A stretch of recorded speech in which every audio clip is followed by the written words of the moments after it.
Well, a very good afternoon to you and you're welcome to the show. It's Good Afternoon Ghana, and this afternoon we have turned our lenses into the party of the New Patriotic. So it's a New Patriotic Party we're focusing on. The party is actually gone to elections, or they are on elections. They're going through the processes of the primaries. They're going to get through the to the national level pretty soon. They've gone through the constituencies and all. Issues came up. But what we want to do is we want to single out leaders who want to lead the political parties, the various political parties, starting with the NPP, whose elections are already ongoing.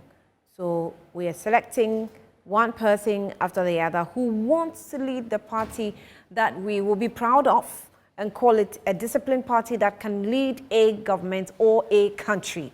So we'll help you understand the backgrounds of these people, what they have done so far, what we've asked them to do, have they been able to deliver, what reports can they provide if they actually now want to lead on the national level as an executive or a leader of a political party. I am Ania Fompo. For today, our lenses or our radar has captured Charles Bissue. So we'll talk to him shortly after this break.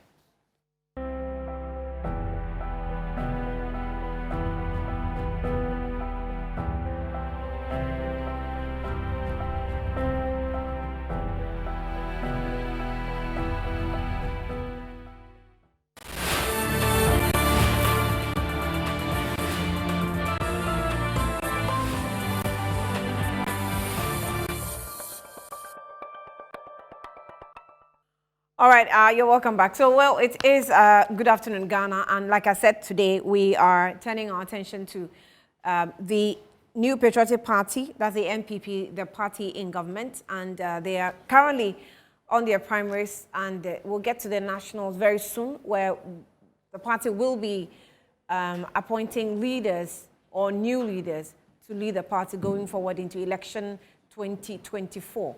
Well, on that note, we want to focus on these leaders who want to be appointed into offices and help you make a decision if you're a delegate and you really want to help appoint responsible leaders into the positions. Then your program is a Good Afternoon Ghana, where we are turning our attention, zeroing in on these leaders, hopefuls, we call them, time with the aspirants. And today, our focus, or our radar, has captured Charles Bissue. So let me give you some slides. Before I introduce him, let me just tell you a few things about the man in question, Charles Bissue. So Charles Bissue, his full name, just in case you don't know, his full name is Charles Cromwell Nanabeyin Onuawonto Bissue. This name, when he comes, I think you should tell me how it's pronounced. Onuawonto Bissue. It's it's Onuawonto. Okay, my producer says Onuawonto. Okay. I kept, trying to rehearse it. He's a seasoned politician, businessman, and academic. And he was born in Latibia Koshi in Accra, and is a man who hails from many tribes. He is an Ahanta in Zenma, Fanti, and Ewe. People say Ewe. He came to the political limelight when he contested the Ahanta West Parliamentary Primary in 2011. He lost. He was determined and make a difference by contributing to the growth of the party. He retired to the UK and led the team to establish a Northampton chapter of the NPP under the auspices of the UK branch to mobilize the Aspirant support for the party. Now, he became chairman of the Northampton branch thereafter. Charles Bissue contested and won the Western Regional Secretaryship in 2014, just in case you're wondering where he's been. He has since served in that capacity, leading great strides for the party at both the regional and the national levels. Together with the other regional and constituency executives in the Western region, the NPP amassed one of the greatest voter margins in 2016 by doubling their parliamentary seats from 8 to 16. He also is a member of the National Council of the NPP. Now, his appointment in 2017 as Aspirant presidential staffer and the secretary to the Interministerial Committee on Illegal Mining. He led the president's special initiative on sanitizing the small-scale mining industry and the development of blueprints for the community mining and alternative livelihood programs or projects in mining communities across Ghana. Charles Bissue was among the pioneers of the innovative software technology known as Galamstop, if that rings a bell, which was deployed to address the Galamsey menace. Now, currently pursuing his PhD at the University of Bristol, UK, he has a strong legal background up to a Master of Laws from Coventry University, UK, and has served reputable firms in Ghana. He also aspires to be the General Secretary of the NPP with a firm conviction of transforming and enhancing the political fortunes of the party going into 2024. General elections, his philosophy is to create an inclusive and sustainable collaboration between the party and government. Charles Cromwell Nanabenyi Onuawonto Bissue. Good afternoon. Good afternoon. You're very welcome. Thank you. And how are you? I'm great. I'm great. I must say, I hardly see him in suit. Actually, hardly see him. You've never seen me? Okay. Yeah, I hardly see you in suit. Right. I mean, I see you a couple of times doing other things, and normally you are in casuals. I don't know if that's you are comfortable in casuals. No, it depends on what I'm doing, where I am going and all that. Today I have a few meetings. I had a few meetings, so I dress like that. But normally I do. Probably you meet me outside of official hours. I guess so. Probably. I guess so. Yes. I guess it's the meeting times. Yeah. But when we're actually doing political activities, then you don't have to go in with suit. Definitely. Yeah. But you're very welcome. Thank and you. Congratulations on the bold step you have taken, being a General Secretary for the NPP. Thank you. That is a big step. Exactly. You recognize that, though? I do. The NPP, good afternoon to your listeners. The NPP, the best political party in Ghana and maybe in Africa, the oldest as well. I think we've led Ghana's electoral process every now and then. When we had the opaque ballot box, and then we agitated, it was moved from transparent. And I remember in November, I think 2011 thereabout, I was in the UK with now the president, Nana Akufo-Addo, when he met David Cameron, the EU, where he agitated that our electoral processes we should actually bring in technology, i.e. the electronic voting and all, system, so all that, the BVD, where we use the biometric machines and all that. So NPP has actually helped transform or led in transforming our electoral processes. So, aspiring to be the General Secretary of this party is a great feat, and I believe it takes a lot, and a lot must go into it. Do you feel entitled a little as coming from a political party? You guys, if you know Dr. Pa Grant, do you know him? That's a grandson. Just in case you don't know, I'm trying to give you the link. Yeah. I think Dr. Pa Grant, and there's another. Okay, it's you see, my background is such that I'm actually emanate from 4 areas, the coastal belt of Ghana. Right.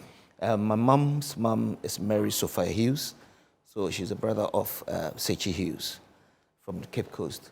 And my mom's dad is Quist from Jelukope, related to Kwashiga. And then my dad is Nzuma and Ahanta. So that's where my dad derives his uncleship from Pa Grant. So basically that's where I'm, and I was born in Accra, Latibia. So I'm fortunate to speak a few languages. I see. Yeah. So how about the yeah, Jelukope, that's where my mom's dad is from. Your mom's dad? Yes, it's from, so she's Quist. My mom is Quist. And the dad comes from Keta Jelukope. So that's, basically, and I remember one of my grandfathers, Charles Quist. Charles Quist, right. He was the first member of parliament for the General Assembly, I think 1957, when we attained independence. And up until 11th of, I think, November thereabout. So I think it was only for a year. So, I've already started receiving messages. You know lawyer Digi Tamaklo? Yes. He says I shouldn't worry you, for whatever reason. Right, he's doing the Gwegbeto movement. Nyabro. Is the Nyabro, the Nyabro aspect. Nyabro spirit is working. Exactly. He's trying to, I don't know, please don't try it. Don't try it. Me, I've told you, I'm actually away by heart. So please don't try it. Anyway. I'm happy he knows that the NPP will retain power in 2024 with me as a general secretary. Right. And he being a brother, I believe that when I come to speak to him, he can actually help us to actually get a chunk of the votes, because we did well in 2016. Right. I think we got over 100,000 votes in the last. Better than previously. Yes, better than previously. So I think EduG is going to help me actually increase it. You put yourself into trouble. Anyway, so you know, I mean, you are vying to be the. I asked you the question, if you feel entitled because of your background, your political background, your grandfather, of course, we called him the grandfather of, is it Africa politics or something like that? Gold Ghana politics. Yes, the godfather of Gold Coast politics. Yeah, okay. Yes. I think when the UGCC was formed, he was the main financier with JB Danquah and all this. But I don't think you have to have that sense of entitlement. Exactly. It's a sense of belongingness that if you're part of family and if your great-grandfathers have done things for the party and Ghana, then whilst I was a kid, I followed them, and I believe that I thought they did well for Ghana, so that tradition must continue. It doesn't mean that somebody who's not from within the family cannot be a member of the New Patriotic Party, because they came from nowhere and did something. The difference between us is that sometimes NDC say, oh, the NPP were too conservative that you must be related to somebody, using the president as an example. No. Sometimes, you know, when you live in a family, say, and your father is a lawyer or a carpenter, you aspire, you work within the realms. I'm not saying that you remain a carpenter, but you can actually go on and do better than what your parents do because there's a certain foundation. So it's not because the NPP, because it's a conservative party, we conserve these within family ties and all that. No, it's an extended thing. But at each point in time, somebody comes out to do something. And I don't believe, if you look at the party, it's a big party, and the percentage of people who are related to people within the party are not that many who have taken positions. It's not, I haven't got names readily, but I know of, there might be people whose parents have served in politics before, but not into politics. So to conclude, the percentage of those whose parents or grandparents have done something for the party, who are serving the party, I do not have the figures though, but it's not a big percentage within the party. So, are you sure it's not a big percentage? Because largely you speak to people, and I personally, have that experience, and it looks as though, well, I'm into politics by my work. I relate with the politicians a lot. So by history, you realize that most of them have some link to you see, our political godfathers. Okay, you see, let's use the NDC, for example. People serve within that because they are, we're closer to Jerry Rawlings, and within that they've learned a lot from him, at Mills and all that. So within politics, people have people as role models that they actually follow. For me, I'm privileged to have had them from my family, so that shouldn't deprive me from actually serving my country and the political party. But I would not call it a sense of entitlement. If it's a sense of entitlement, then even if you're not competent, then you should be there. But I'm looking at my competence, and I've never mentioned this anywhere within the party. Even the top echelons of the party, nobody knew this until now. Because when I was going for the regional secretary, I never mentioned it. When I was going for the parliament, I never mentioned it. I remember when I went for the parliamentary primaries in the Western Ahanta West, then the former speaker of CHUs, I never told him until one day. I remember we met in his house, and then the president now was introducing me to him as one of the young guys within the party who's working well for the party. And the former Speaker of Parliament went like, that's my grandson. Because then the president... Yes. So Nana Akufo-Addo did yes, in his house in Takrade. I remember that day, Nitu, myself, Isiama, Kobi Ochidakun, and a few others. So, and then Papa Uso Ankuma, who is also from Disco, just as I am.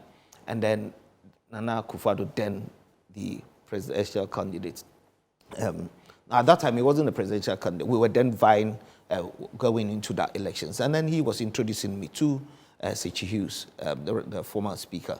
And then he said, no, but that's my grandson that you're introducing me to. So I hadn't even told him. Then later on, when I went in for the parliamentary primaries, I hadn't even told Sechi Hughes. He got to hear it from somebody else. I could have used their names and all that, but I believe in competence first. And so going in to say, or coming up to say, I want to contest for the general secretaryship, it's not because I have a sense of entitlement, but I believe of what I have done for the party from the regional secretaryship. I remember in 1992, I voted in Dansoman, Amele Tego's time, where we're all following the party, and then there was the stolen verdict, right? Okay, and then in 96, I voted in Takrade, Iskafon Bantam number 2, Ifa Palace, I remember that. And then I went to the UK and then came back. And then later on, I started my education in the UK and all that. But then in the UK, I was an active member of the party as well.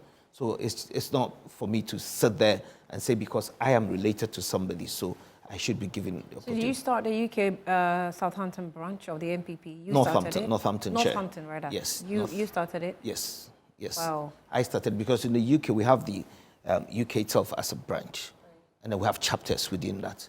So I lived in the Northamptonshire for a long time because my aunties lived there from the 60s.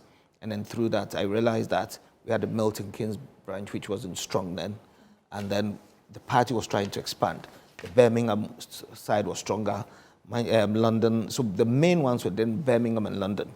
And so through that, we were trying to expand. So then came Leeds Hall and all that. And I spearheaded the Northamptonshire. But one other thing, you see, I don't think it should be, based on family ties. I think we should look at my record as a regional secretary in the Western region. What we did, I helped the team as a regional secretary. And then when I became the regional secretary, then it was 26 constituencies. Then the region hadn't been demarcated yet. And then NDC had 16 seats, and we had 8.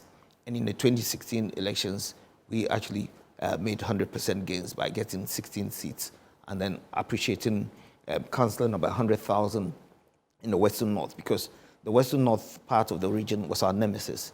The NDC was winning all the time, and won Sefioso for the first time, Akontombra for the first time, and then within the Western region proper, we actually took some of the seats back. Under your secretaryship? Yes. I believe in working with the team. No, I understand, yes. But you were the constituency secretary at that time. Exactly. But then at that time, my chairman then was indisposed. The first vice took over, and then we lost him. He died. So if you're talking about, institutional memory, then most of them rested with me. And then the second vice came in. But then the 8 seats that we won, in May, in Koforidua, we were able to mention those seats. And then the reasons why we're going to win those seats. And I believe that as a political party, if you're going into an elections, politics is scientific now, because I do not understand why we have up to 700, up to 800 voters within a polling station. And then we have 5 polling station executives plus a coordinator managing about 10 polling stations. I do not understand why we are not able to manage them and actually ascertain that in about 6 months to election, we should be able to say that we're winning the seats or we're not winning it, and then the strategies that goes into it.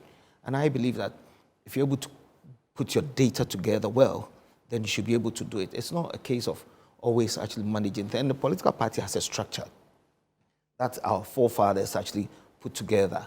And then within that, we've grown, evolved, and then there's a constitution. The constitution gives us positions to vie for. Once we vie for those positions, each and every position has a job description. The job of the general secretary is for you to actually put them together. You have the steering committee, the NEC, and the National Council, which are more like the board.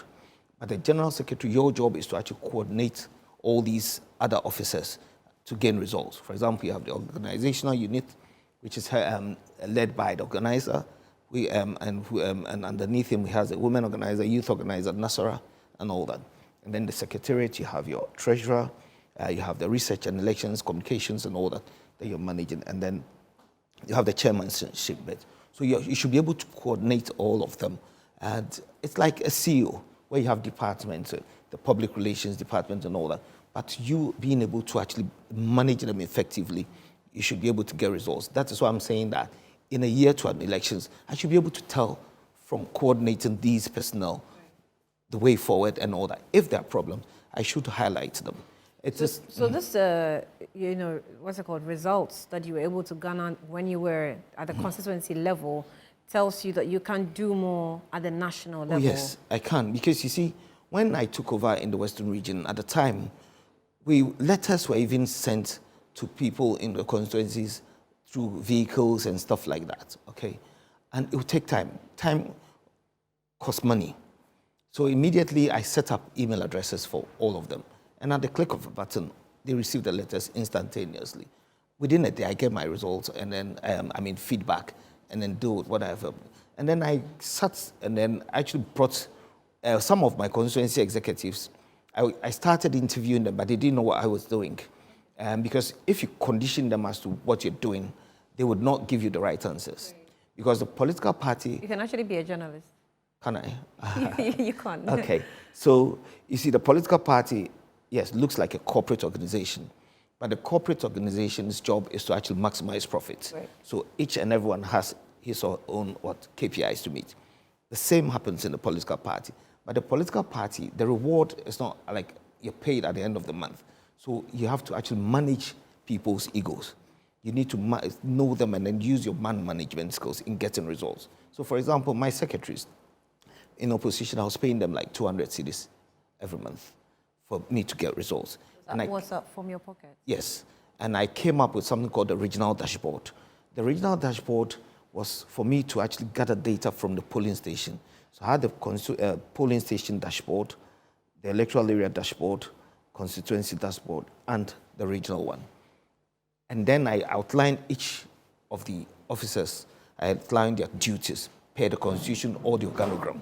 So once you are able to actually design or actually come up with their responsibilities, then you can actually talk about, ask for questions pertaining to that.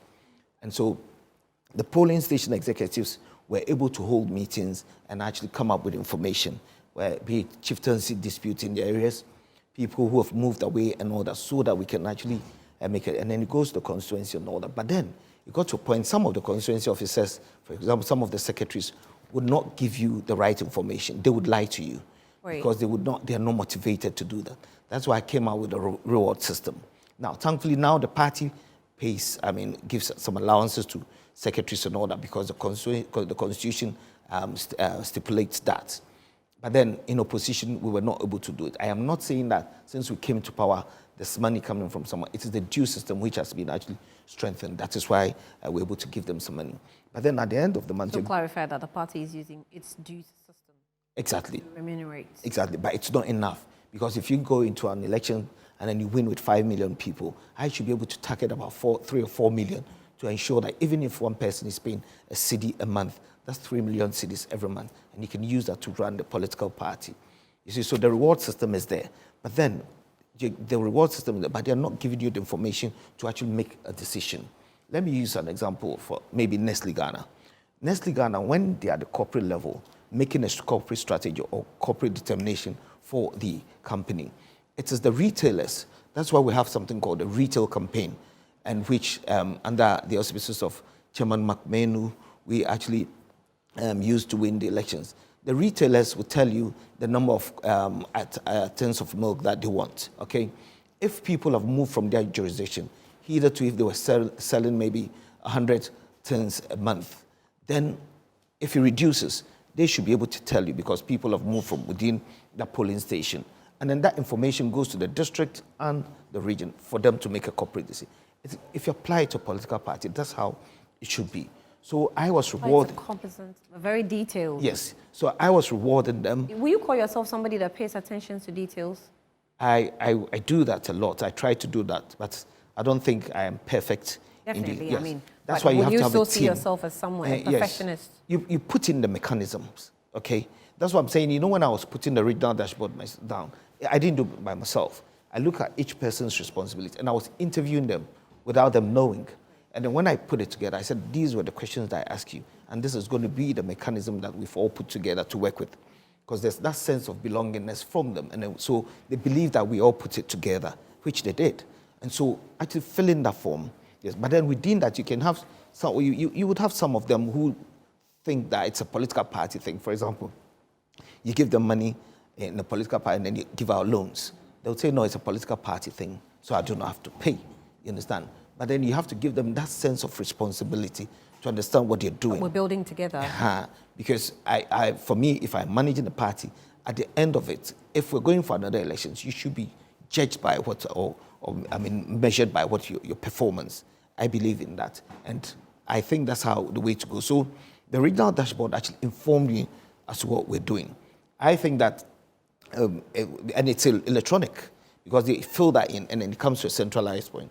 Once it comes to me, I do not sit there. Then it goes to the regional organizer. That's why I'm saying that you have to use them effectively, the structures of the party.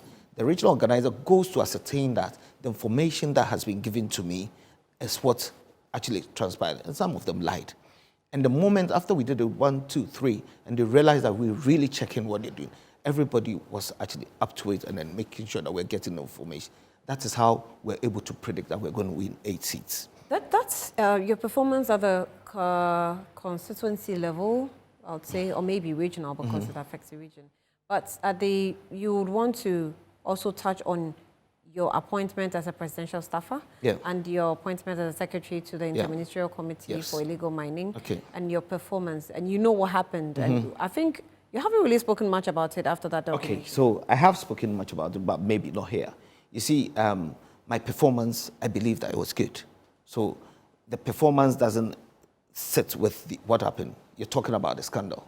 Yeah. And then I've spoken about it. I'm going to mention again a certain Francis Owusu Chow who came to work with me, who wanted us to do illegal mining, indulge in illegal mining, which I kept telling some big gurus that this person is actually trying to do. Sometimes we'll go to Kumasi, go to Tulip Hotel. I wake up in the morning, and there are people there with envelopes and all that, which the I tell. So at the 3rd or 4th month, I got rid of him. Trying to war you? Yes, I got rid of him because he was showing me the forest reserves that we need to go and mine. And then I said, no, I'm not going to do it. So how did you get rid of him? At that time, he hadn't gotten an appointment letter. So I told the chairman of the committee, Professor from Pomboatin, that I cannot work with this guy. So a few months down the line, he went around and sent somebody to come and take that video. The money that was given to me, you remember I said, the person said, chairman, say, Memphamo. What we saw in the video. Yes. To which the chairman said I should give it to. That was money coming from Chairman Wuntumi and his PA. So they used Wuntumi's PA because if the person, he's worked with me before and I got rid of him. And so if he wants somebody to do something within the party, he can call me. But he went through Chairman Wuntumi's PA because Wuntumi had then sent his PA to come and give me some money for my regional organizer. He did a program on the 4th of January, I think 2018, thereabout. So that was it. I donated 30,000 for that program. I remember the parliamentary caucus in the Western region also donated 20,000 under the leadership of Joe Gathe, which all the records are there. So the police has taken all their statements. He came there, the Francis guy came there, and then actually testified in the statement that he sent the person there, but he didn't know that the person was going to take any video. But the money was not from them. Anas never came there. And I think he should be ashamed of himself because the video was given to him. He could have verified. You're talking Anas should be ashamed of himself? Yes, exactly. Because for what happened, we all saw the video. That's Anas's investigation. He doesn't necessarily have to be ashamed of himself. No, because, for other jurisdictions, okay, when you do such thing, you give it to the various agencies for them to investigate it. You don't use public opinion and then show the video. After the police exonerated me, what have you then done? You understand? For me, it wasn't all about me. I was actually serving my country. Okay, but for clarity in the minds of the people who want to, or considering you to be this secretary for the party, on what grounds did the police exonerate you? What did the police gather that they thought was grounds enough? No, because the grounds was that I circumvented the procedure, which wasn't true, because you realize that even on the phone, I was speaking, the phone was on loudspeaker, right? And then there was the whole thing that they were talking about me trying to issue licenses, which wasn't true. It is the Minerals Commission that does. So I'm pretty sure if he had done his investigation, he would have known the mandate of the Interministerial Committee.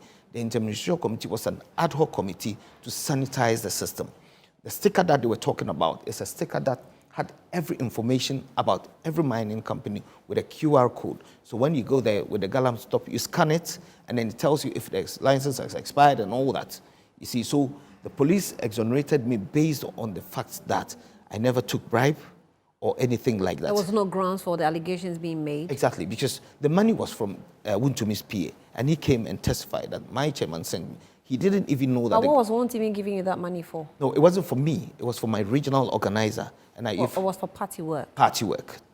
And I mentioned 4th of January in 2018. I think that was either Friday or Saturday. And that was what the program was for. And then they brought the money. But Wontumi, the program had been done. And Wontumi, I think, was in London then.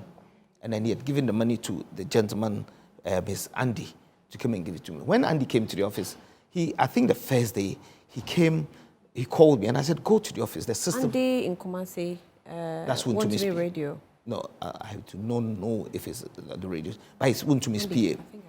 You know, when he called me and he said, the chairman said he should come and see me. And then I said to him, okay, go to the office, whatever it is, because there are systems in place working. And then he said, no, the chairman said he needs to talk to me and give me some. Then I actually recollected it. So I said, okay, the next day, we can actually meet at the office. That day, the next day, I was actually traveling to Bristol because I'm doing my PhD there. And so I waited for him. I think I forgot. And he called me and I had to go back to the office. That's when the video took place. But I'm not sure that Andy even knew that such a thing was going on. You understand? So I'm saying that it was somebody from within the party whom I've mentioned the name, Francis Oseicha. All the statements are there for them to do. And he was actually the one doing the illegal mining, and I got rid of him. So that makes foolish case of Anas's expose? Exactly, because if he had actually gone into it and then actually looked at the mandate of the Interministerial Committee, he would have known that giving me money doesn't even make sense because no money is received. The money that was received was 3,000 cedis, which in the video, I said that go and pay for that amount of money, 3,000 cedis, and then take a receipt. You know, I said something like fast track, which I will explain. How about before fast track? How about the 500 excavators that were seized that we can't find? I mean, that I had already. It was not under your watch. No, you didn't have any connection to it. There was nothing like 500 excavators. There was nothing like that. No. It wasn't true. You see, the Minister for Lands and Natural Resources came and explained it. At that time, I stepped aside. You know, in the president's government, I was the first person who stepped down for investigation. For investigation. Exactly. Okay, so the 500 excavators thing wasn't there. The Minister for Lands and Natural Resources at that Treming came and explained it. At that time, I'd stepped aside. But what it is was that the report that I had, there were about 290 excavators. Then there's nothing like 500 excavators. And I do not know of any excavator missing and all that because within that, I think a gentleman was arrested at Kosi. And the police, I think they should come up with a report by now for us to... So it's not 500, it's how many? About 270, 290. Something like that. There was a report to it. 270 yes, or 290. Exactly. But the reason why people thought that we had a lot was that, you know, when the Vanguard comes to a certain area and they arrest excavators, okay? Today they find 10 excavators and then they report 10 and then they go back. Because they do not have low bets to take them away, they've recorded 10. But the next day when you come back, the illegal miners have actually taken it away. Because what they do is they take the control board. And the illegal miners have spare ones. So they put it on there and then take them away. So you've recorded 10, but you haven't actually gotten 10. Maybe 5, 6, thereabout. So that's where this discrepancy goes. But consistently, we had a report that was going on. I've been giving to the committee members, which were about 10 ministers. It was about 270, 290 thereabout, which the Lands Ministry actually... Is the committee still in existence? No, that's what I said. It was an ad hoc committee for us because it was to sanitize the... Okay, good. So it has been dissolved? Yes. So at what point was it dissolved? And at the point it was being dissolved, did you come to a conclusion to say, oh, we have done well, we beat our chest? No, I had stepped aside. I stepped aside in 2019. So at the point you stepped aside, what was the success rate of the committee? No, you see, you should have, if you're talking about the success rate, then you should be able to talk about the percentage of what the damages that has been done. Definitely. You cannot quantify that, but you can actually talk about the things that you've done. When you talk about the things But we should be able to quantify so that we can even measure you according to the quantification of the successes. the measurement, you see, if hitherto we had about 5,000 concessions, okay, Right. which was Illegal captured. concessions? No. Just I'm general just using that as a figure, okay? If it's 5,000 concessions and then the 5,000 concessions that you have there, you vetted them and all that. The things that you put in there for the monitoring and all that, those are the things. And then it's a success because if you look at the community mining that is being rolled out now, and the Lands Ministry is leading it, and the whole idea of the Interministerial Committee was to come together, sanitize, then revert to the ministry that is supposed to actually lead it. And that's what Abuja Paul and his team are doing. Yes. You're watching Good Afternoon Ghana. We're spending time with Charles Bissue. I like the other name. What's it called? Onuawonto. Onuawonto. I like the Onuawonto because I'm very familiar with that name. Yeah. So let's just take a quick break. We're back to wrap it up with the man who is looking forward to becoming the General Secretary of the NPP.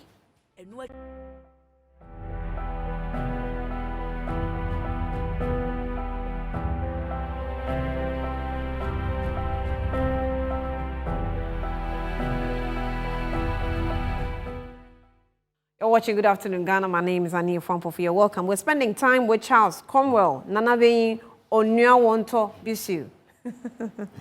And he is vying to be the General Secretary of the party. So from work in the UK, in Ghana, at the constituency level, at the national level, and now want to go to the party level to serve as a national executive in the position of a General Secretary, big deal. So want to find out certain things, feedback on what he's done so far and why we should, impose or repose.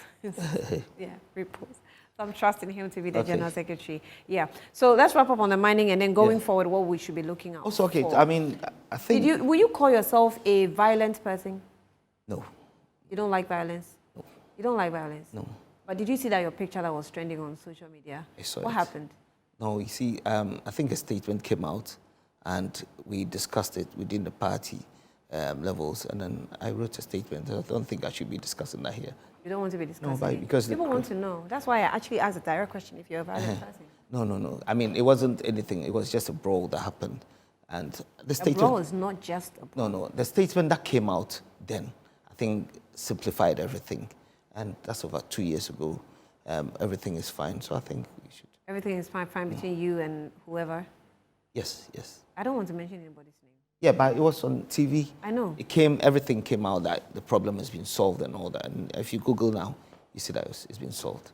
Because as a leader, there are certain things that you cannot come out and say. It doesn't mean that you're not assertive in managing certain things. I'm resolute in whatever I'm doing. I'm not violent. But you know the British system, yeah? The police officer in Britain would arrest you, lock you up, and still offer you a cup of coffee. I know. But still the law would take its course. That's very hypocritical. No, it's not. It's a hypocritical system. Anyway, so now let's look at you going forward as becoming the General Secretary of the party. You have people who are competing or also contesting. Yeah. Do you have fears? Do you think you stand tall? No. I mean, I'm having on my Facebook wall a number of people who are throwing support behind you. They think you can do fantastic. Yeah. And well, I think you can do fantastic because from the accounts of your records, I think you come across as a detailed person. Yes. That should be trusted in terms of a secretary. Exactly. To a group. Exactly. So you see, with respect to all those who are contesting, I believe they're all party members. Each and everyone has something to offer the party. Right. So for me, I've always said that the incumbent, John Wedu, I will never, ever, even if there's any fault around him, I'll never say it on TV. If I meet party people, yes, then I'll actually explore that. And I believe that the competition will bring the best out of all of us. Now, you see, going forward, each season has its own leader. Like I'm saying, the party has a certain structure, but then it keeps evolving. So that evolution bit is where I come in. Because we have had Abraham Lincoln, Clinton and all that. Each time there's a certain leader who actually does something. So I'm coming in with a difference, my assertiveness, and I'm, like I mentioned, the structures of the party I told you about my philosophy being inclusive, sustainable, and collaboration between the party and government. I believe that our structures are there. But within that, you feel that some people are marginalized. People are talking about the grassroots and all that. But no, it's not just the grassroots. These are marginalized people. It can be a businessman who even gave you money or water to actually during your campaign and all that. But that businessman doesn't want business back or wants the money back. That businessman wants to see maybe the party structure being built well so that the government can stay in power. So that's what that businessman wants from me. It's intangible. It is not a tangible thing. Whereas we have other people within that who want tangible things as well. So you need to look at all these segments of people.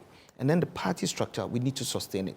I believe that the party has a register in the various polling stations, but we haven't actually married it together.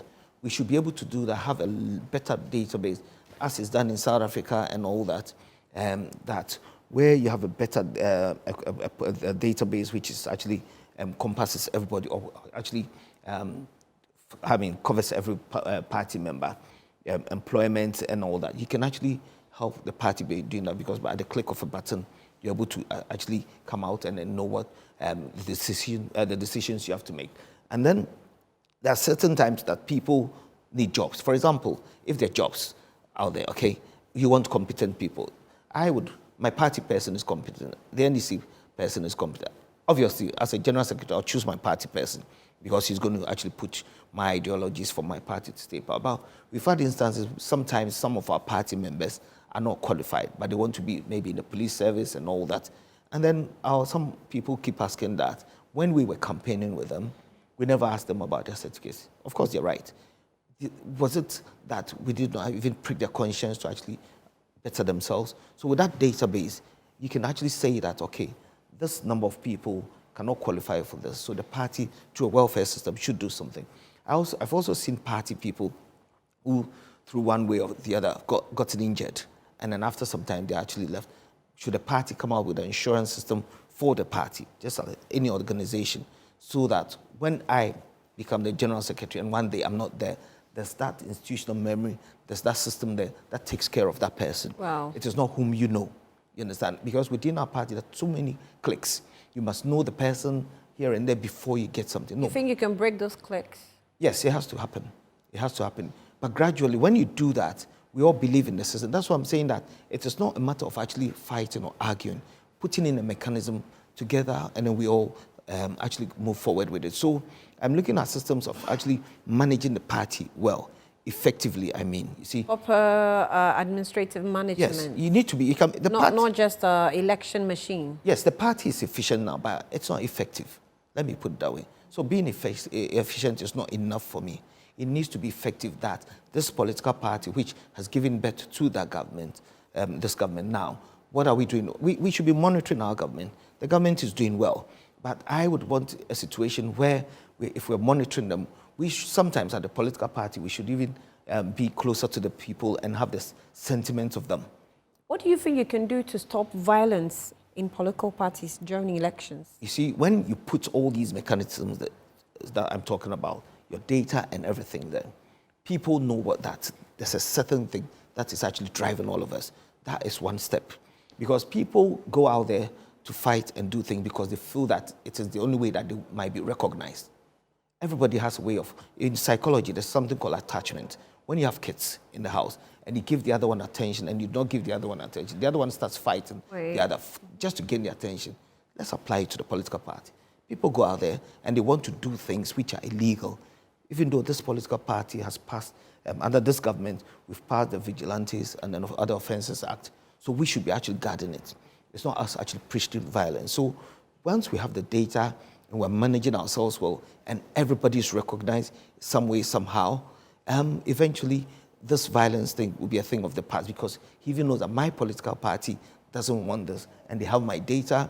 I'm qualified to do this and the party has the data for me to do that. Even if I'm not qualified and I have to write my WASI exam, there should be a way of actually helping them. That will mean that all these, vigilante boys working with party officials, executives, you will eliminate all of them? No, you see, everyone wants a job to do, you understand? Why is the person engaging in vigilantism? Why would I sit there and then my son leaves home and then you pick up the phone, call somebody and say, we are going to attack this person. So that's not a job. You know what I mean? So in the first place, they are not employed. That's not employment. Right. You understand? So I'm not going to talk about disbanding. Then if you say that, that means that you've employed them to do a certain task. And I mentioned the Vigilantes and Other Offences Act. So we do not have employment for such people. Rather, we are going to create employment for people who are not working. And I'm saying that with a database, we can identify them, that a certain number of them, they're going, for example, they want to go into the police, they want to go into the banks, and PhD holders and all that. Are we able to put them there? Once you have that database, it's no... And once you're a very detailed person, I know you're a gentleman, I know you do not support employing people who are not qualified, especially even within the security agencies, which our political parties are doing it. I was driving out, because you see, when you do that, you hurt your government. For example, now, if somebody doesn't qualify to be in the police service, and I actually get him in there, I'm actually sending mediocrity into the police system. Eventually, my government suffers. So everything done by the political party is not. So that is why I'm saying that we prepare them. You understand? Make sure that you're sending qualified people in there. If that person is not there, there should be a system actually sensitizing the mentality that this is the area that we're going to. If the person wants to write the exam again, there should be a welfare system taking care of them. If somebody gets injured, I mentioned that there has to be an insurance thing for the party itself that takes care of people like that. You understand? So when I'm not there 100 years, all we have to do as a political party is to pay the insurance company and make sure that you go in there in the course of working for the party, you get injured, there's something that is for you. It depends on what goes into that insurance. Is it to do with that when you are working for the party and you say you lose your life? Are we going to cater for your children, one of them, two of them? I think with a team, you can put a team together and actually look at that. So that when you're actually doing something for the political party, you know that you're actually doing it out of your heart because you love the party. Allow me to read these ones. Edudji Tamakwe comes again. He says that Annie Charles is a gentleman. Thank you, Edudji. And thank you for keeping an eye. This one says, good afternoon. This is the Secretary for Gushegu constituency. Please tell Honorable Charles Bissue that I need his number. The word is need. Hi, ask my friend Charles Bissue for me. Why didn't he press on the police to make the report public so as to clear his name properly in the eyes of the Ghanaian public? I'm Okran from Bissue, Ahanta West. Okay.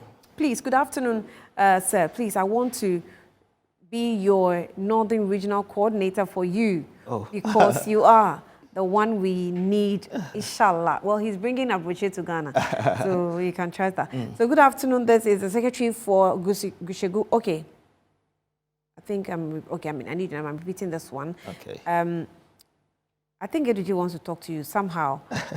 This one says that this NPP, Time with Aspirants, it's a great program. Annie, please continue doing it. Definitely we will. You didn't add your name to it. But let me just give you some few minutes to wrap up. Okay. How do you think you see the government in 2025? I'm sure it's going to be more difficult. Why do you want to really? Okay, I think that the party itself needs a breath of fresh air. It's not so much about who's being. I said that every season has its own leader. We're wanting to break the 8. The government has done enormously well. We have a good message. I believe that we just need to change the messengers. You can have a good message, but the messenger could be a problem. And I'm saying that the party itself is efficient, but efficient is not enough for me. It needs to be effective. Are you using technology and all that? If it's not everything that I can sit here and say, because when I sit here and actually go into details and say everything, I'm rather giving ammunition to the NDC. And I'm saying the oldest political party, the best, my message would be to the party officers, the 17. Because when I meet them and I'm interacting with them, it will still be an educational bit for us. Because whatever I say to them is what we are going to carry into 2024. Right. So I can't sit here and say everything, but I'm saying that the party is efficient. I want it to be effective through an inclusive, sustainable, and collaborative system. I need a breath of fresh air. Yes, because like I said, our message is good, but we need to change the messages. The message is good, but we need to change the messages and make it better. The messengers. The messengers. Yeah. Oh, okay. The messengers will bring us the same messages. Anyway, we'll see about that. Charles Cromwell, Onuawonto, Onuawonto, Bissue is the one that I had spent time with this afternoon. Good afternoon, Ghana. He's vying to be the General Secretary for the NPP. Let's see how challenging that will go for him. I'm sure we'll speak again when you've gone through the elections. Thanks and let's see the me. outcome. Thank you for I am coming. Grateful. I am Ania Fompo. Thank you for spending time with us.